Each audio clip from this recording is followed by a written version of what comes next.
de la paix. Tous les hommes veulent la paix, mais ils ne savent pas comment l'atteindre. S'étant un jour mis en colère, Abba Paisios demanda au Seigneur de le délivrer de l'irritabilité.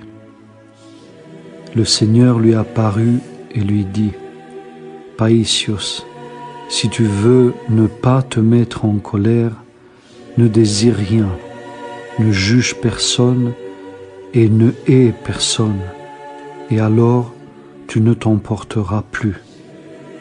Ainsi, tout homme qui retranche sa volonté devant Dieu et les hommes sera toujours en paix dans son âme. Mais celui qui veut imposer sa volonté n'aura jamais de paix. L'âme qui s'est abandonnée à la volonté de Dieu supporte facilement toute affliction et toute maladie, parce que, même malade, elle prie et contemple Dieu. Seigneur, tu vois ma maladie, tu sais comme je suis pécheur et faible, aide-moi à tout supporter et à te rendre grâce pour ta bonté.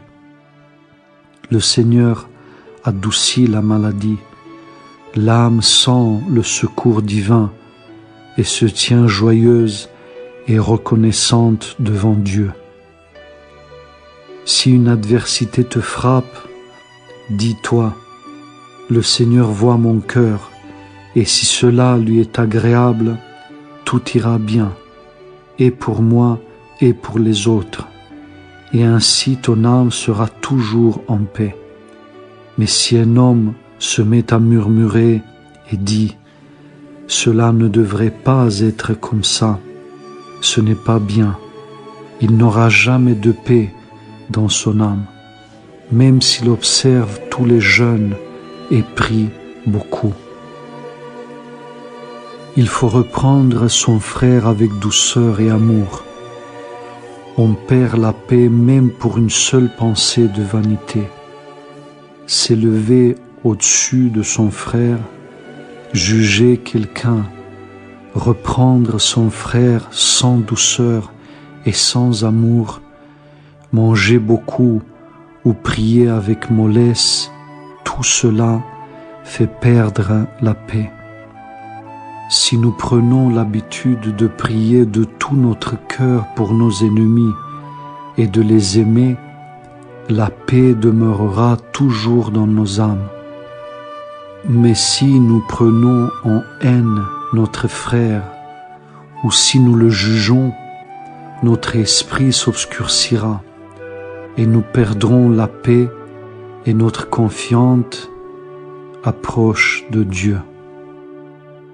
Nous ne pouvons pas avoir la paix si nous ne demandons pas de tout notre être au Seigneur de nous donner la force d'aimer tous les hommes.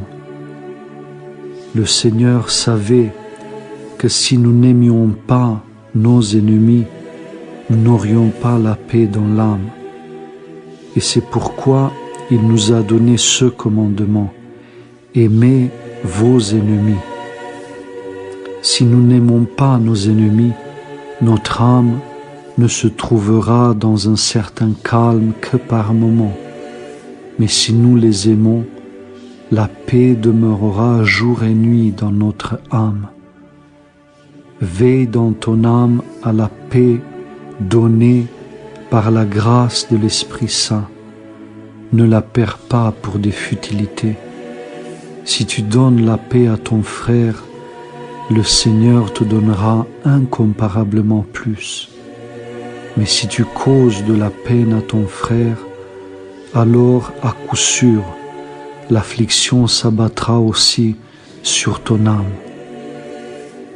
Si une pensée impure te vient, chasse-la immédiatement et tu garderas la paix de l'âme. Mais si tu l'acceptes, ton âme perdra l'amour de Dieu et tu manqueras d'assurance dans la prière. Si tu retranches ta volonté propre, tu as déjà vaincu l'ennemi et compris, tu obtiendras la paix de l'âme. Mais si tu accomplis ta propre volonté, c'est toi qui es déjà vaincu par l'ennemi, et l'abattement va oppresser ton âme. Celui qui est en proie à la passion de la cupidité ne peut pas aimer Dieu ni son prochain. Le cœur et l'intelligence d'un tel homme sont constamment préoccupés par les richesses. Il n'a pas de repentir ni un esprit brisé pour ses péchés, et son âme est incapable de sentir la douceur de la paix du Christ. L'âme qui a connu le Seigneur désire toujours le voir en elle. Il vient silencieusement dans l'âme, lui donne la paix et témoigne sans parole de son salut. Si les rois et les chefs des peuples connaissaient l'amour du Christ, ils ne feraient jamais la guerre. La guerre provient des péchés, non de l'amour. Le Seigneur nous a créés par amour et nous a commandé de vivre dans l'amour et de le glorifier. Si les autorités observaient les commandements du Seigneur et si le peuple leur obéissait avec humilité, nous aurions sur terre une profonde paix et une grande joie. Mais à cause de l'ambition et de la désobéissance des orgueilleux, le monde entier est dans la souffrance. Je te prie, Seigneur miséricordieux, donne à tous les hommes depuis Adam et jusqu'à la fin des temps de te connaître, de connaître que tu es clément et miséricordieux, que tous les peuples jouissent de ta paix et que tous ils voient la lumière de ta face.